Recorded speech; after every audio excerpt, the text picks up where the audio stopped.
شاهین نام میگذاشتم. تنها کبوتر با دو برگ برمیگردد و معلوم میشود که او زمین را دریافته است. بهترین نام تاجیکستان به پیش.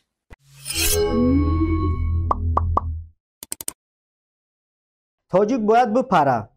این جمله که از زبان یک دانشجو در نظرسنجی سریراهی صدا داد، بعداً خیلی سری زبانها گردید و به موضوع میمها تبدیل شد. او میگفت تاجیک باید به کیهان برود. تاجیک باید پرواز کند. اما با چی؟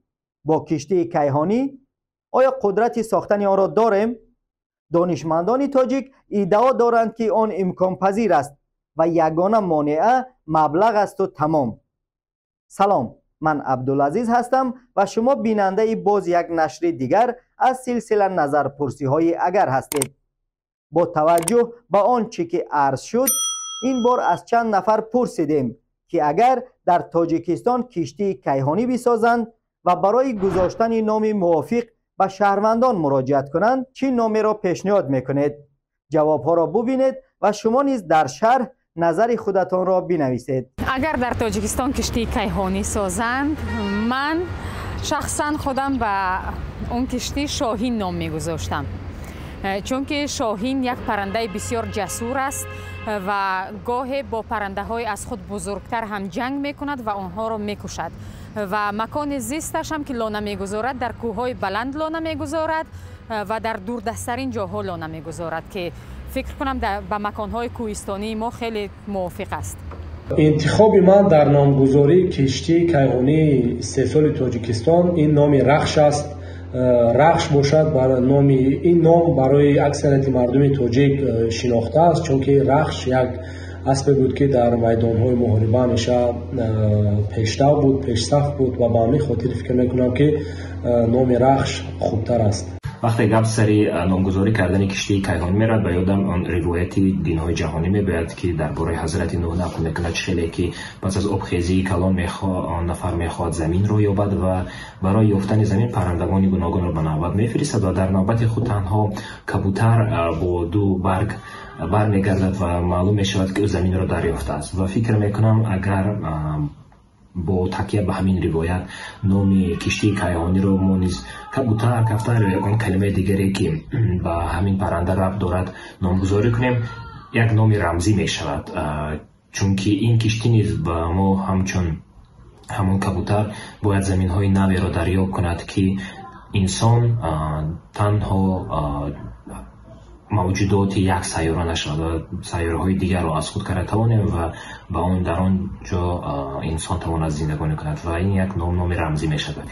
پیشنهاد میکردم تا نامش رو اوریا گذاریم، چون ما همیشه از ملت اوریا نژاد بودن خود میگوییم و با اوریایی بودنمون افتخار میکنیم. این نام به تاریخ و تمدن ما نزدیکتر است. به فکرم برای کشتی کیهانی نام تاجیکستان یا سامانی موافق میآید، چون بسیار رمزی است.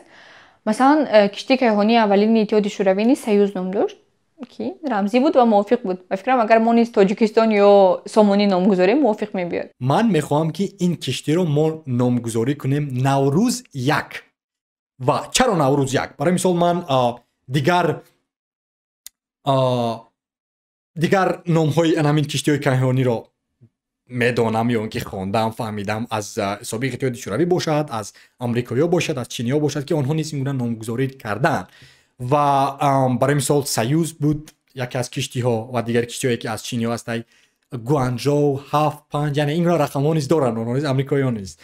و من نیز می‌خوام که این را ما نامگذاری کنیم نوروز 1 و بله این نامی تاجیکی است، نامی فارسی است، این ایدیما است و بله با من در حقیقت که پسند است این نام و نوروز 1 اگر که کشتی کیهانی ما با کیهان رود و باز برگردد این زیباست، افسانوی است. نامش رو بیرونی مانند بهتر و خوبتر می شود، چون ابوریحان بیرونی استرونوم است، فیزیک است، دانشمند خیلی پر اقتدار است و اگر در این زمانه می بود فکر میکنم که از ایلان ماسک هم میگذشت، چون آنها انسان‌های خیلی دانشمند بودند و شاید یک ذره هم از استعدادهای خداوندی هم در آنها بود، چون در همه ساحه آنها دانشمند بودند. آرمان نامی دیگری که گذاشتنش بسیار موافق است.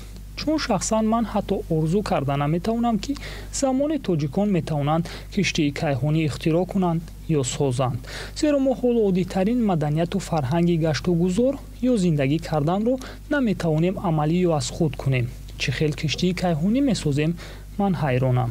اگر در صورتی که سازیم پس آرمان بهترین نام شود تا برایش گذاریم. پیشنهاد من این است که اگر تاجیکستان کشتی کیهانی سازد نام آن را حتما باید سینا مانند، به خاطر آنکه ابوعلی ابن سینا اویزی کشف کیهان، کشف زمین و محتاب و دیگر بسیار صحبت میکرد. برای همین به نظر من که خوبتر و بهتر است که آن را سینا نام کنند. بهترین نام تاجیکستان به پیش خواهد بود. چرا؟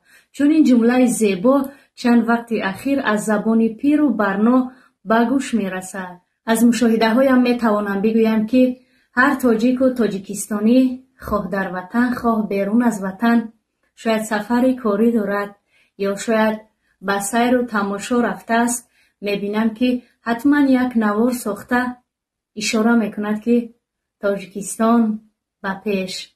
واقعا تاجیکستان باید همیشه به پیش حرکت کند.